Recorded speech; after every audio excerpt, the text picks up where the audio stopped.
Today I am here for the Jack and Jill of America, South Suburban Chicago chapter. I am Patrice St. Jean here with Reverend Jesse Jackson. Thank you again, Reverend Jackson, for being here with me today. Rainbow Push is the Rainbow, a broad spectrum of organizations, so multicultural and multilingual. Latinos and Native Americans and women and people of color. All the spectrum of the rainbow. We're not just a one ethnic group organization. And we modified it to serve humanity. We got a little more modest than serve it. But thank you so much. Well, thank you for telling me. I'll remember this for next time.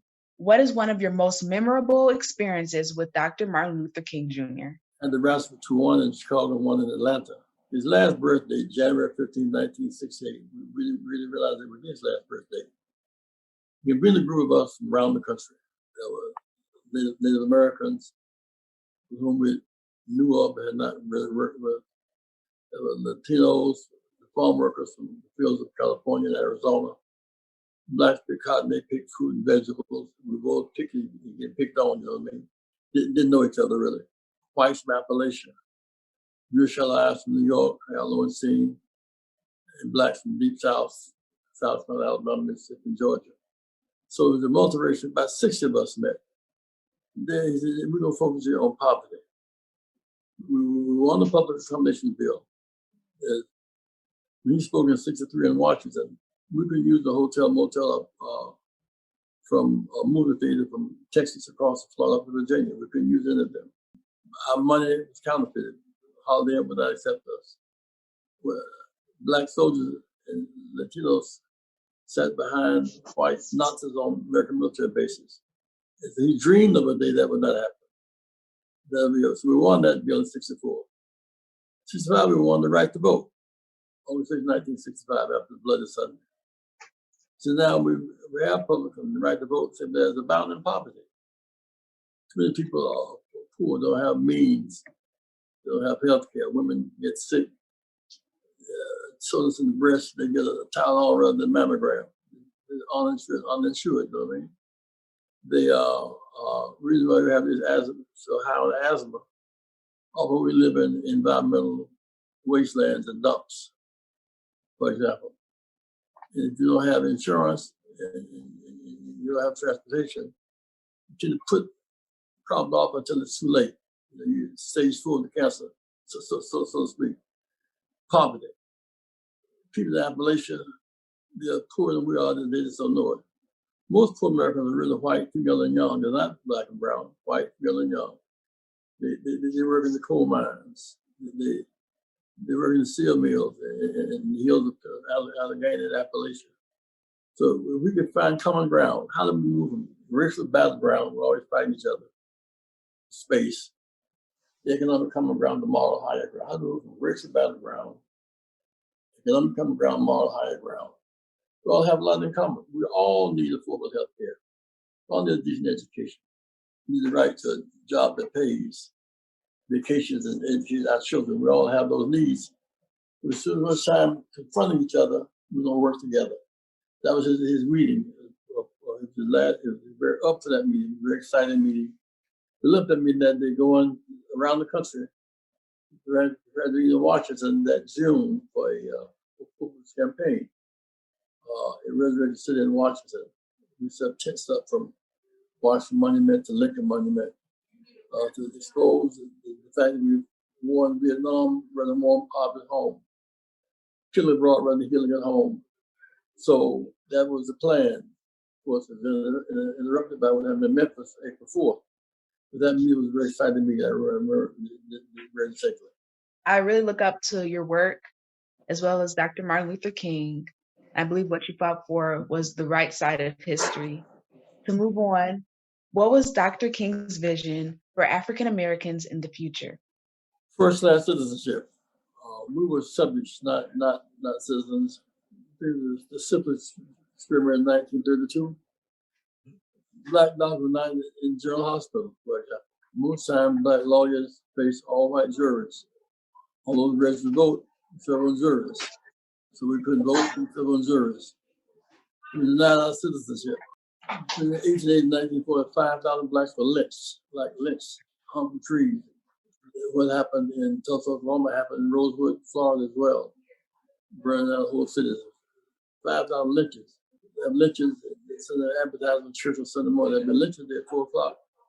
Whites would gather in great numbers to a lynching party at the festival, killing us that season. He wanted us to have first class citizenship. So we got put forward a Supreme Court decision made segregation illegal with no plan to really end it. Then the Public Company Bill 64, we can use hotels. I went to jail at age 19. So I used a public library, for example. And I went to jail again trying to use the downtown facility. In Greensboro, North Carolina, I was in school in North Carolina, A&T University at that time. So we won that battle. Then the right to vote. But once we got the right to vote, that key to the kingdom was voting. With the vote, you can self-determine your leadership.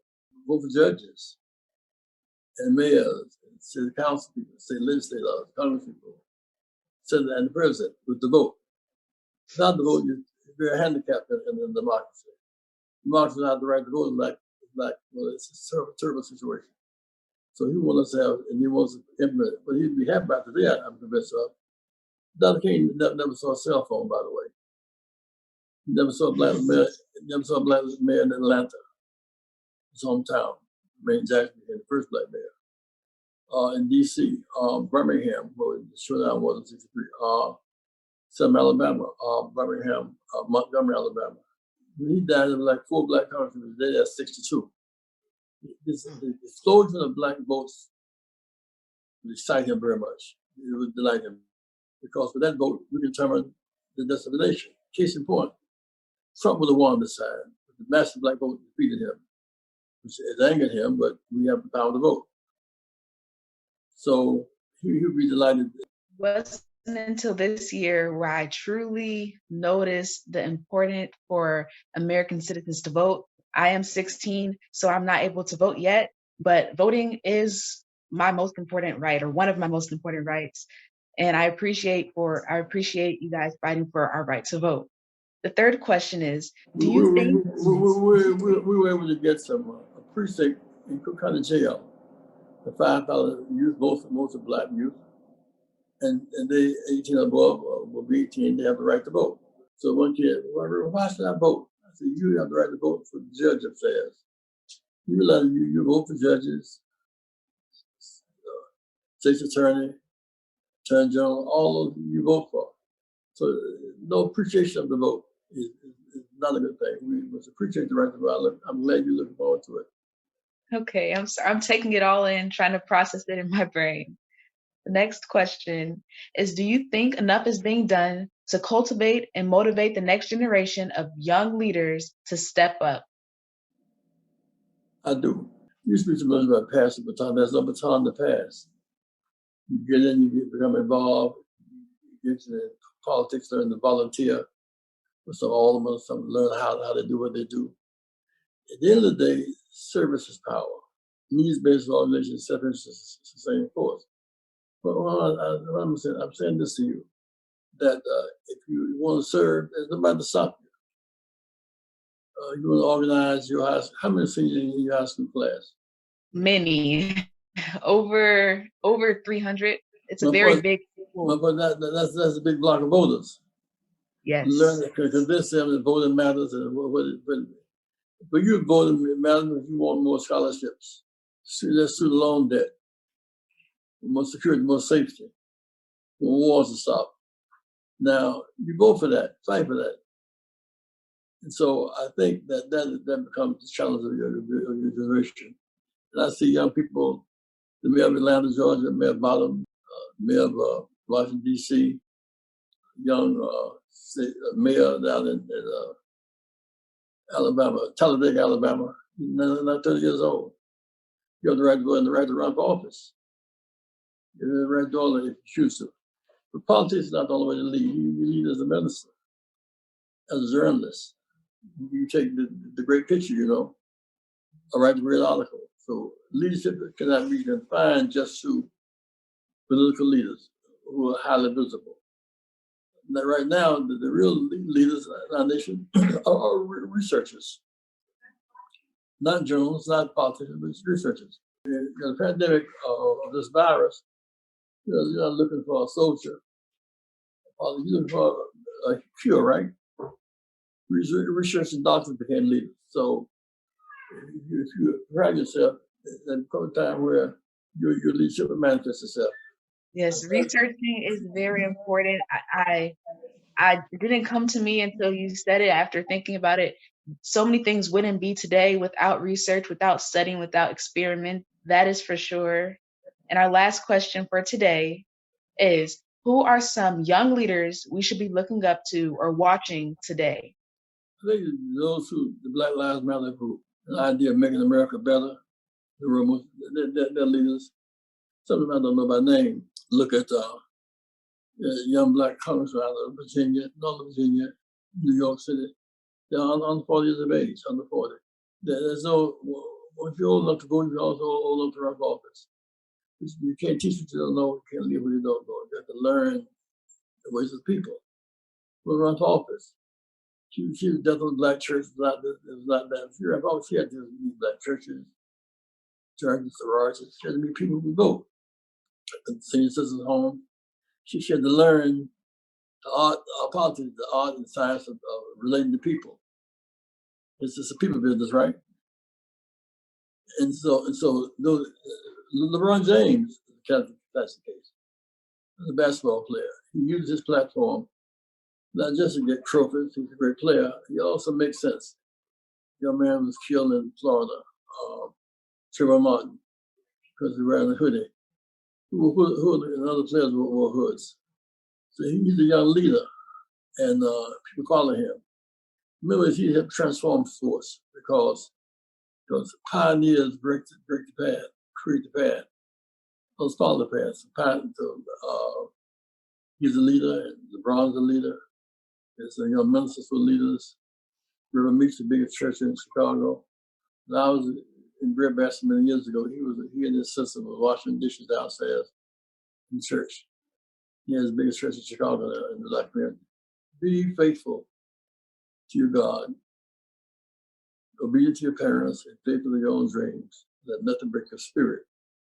It's difficult sometimes. You must never give up and keep hope alive. And when it's real dark, know the morning coming.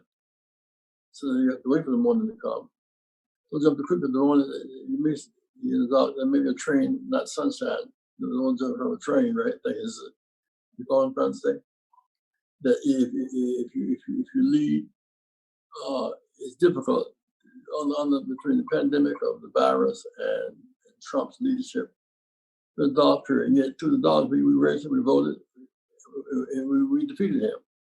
So the morning is coming because we work by night. Yes. Yes, we did defeat him. And I believe that my generation, as well the generations to come, after seeing what situations we were put into with the pandemic and with President Trump, his presidency, I think we've learned to use our voices. We learned to use our rights. And I'm hoping that we'll continue to vote because the youth's vote does count. It does matter. And it is very important for our country. And youth also inspire their parents to vote. Yes, parents. Jack and Jill groups of America, all over the country. You can make it happen.